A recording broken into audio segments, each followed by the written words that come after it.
Mary Ellen Mark is one of the best-known female photojournalists. Her career has consisted of portraiture, advertising photography, and various photojournalistic pursuits. She has made her mark in photography by capturing individuals on the fringe of society. She photographed mostly in black and white and documented the lives of marginalized people in the U.S. and other countries.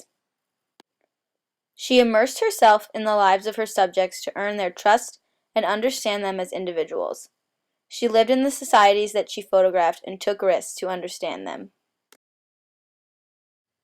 Her works have appeared in Life, New York Times Magazine, Rolling Stone, and Vanity Fair. Some of her most famous works are Ward 81, Falkland Road, and Indian Circus, 3 of the 18 books that she has published. She photographed the images in Ward 81 in 1976.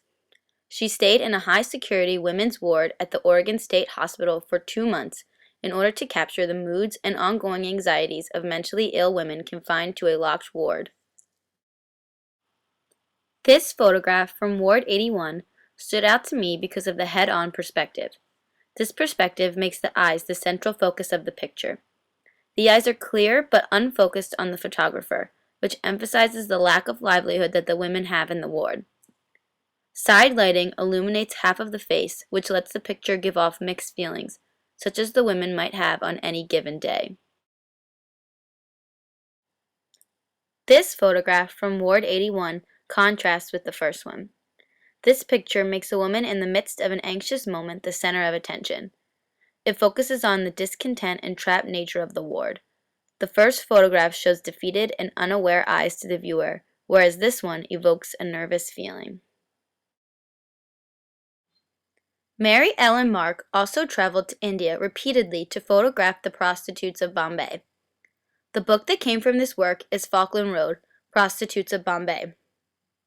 For these photographs, she had to work strategically to befriend the inhabitants of Falkland Road. One of the first groups that she grew close to was the transvestites. She became closest with Champa, a transvestite madame. Eventually, she grew a friendship with another madame named Saroja. Saroja allowed Mary Ellen to stay in her house with her and introduced her to their way of life. I was drawn to this book by Mary Ellen Mark because unlike her other photos done in black and white, these photos have vibrant colors. In this photo of Champa, the transvestite madame, she sits in the doorway of her cage looking distraught. The monochromatic theme of the photo that gives away to dark shadows that almost encompass her head give the viewer a sad, desolate feeling for the figure in the photo. It shows a quiet, lonely moment in the otherwise bustling city. This photograph shows the Madame Saroja and one of her girls. It captures downtime in the town and a close moment between the two. The composition of the photo shows a clear distinction between the two women and the outside world. Saroja, on the left, leans on the other woman with her arm around her. This positioning shows a unique, intimate, caring, and trusting relationship between a madame and her girls. Overall, I was drawn to the ethically evaluative photography of Mary Ellen Mark because of the true and genuine nature of the photography. I enjoyed learning about the background stories of the individuals that she photographed. Each of her pictures takes something otherwise unnoticed or ignored and makes it beautiful and interesting. I come away from her photographs feeling more knowledgeable and compassionate about the world.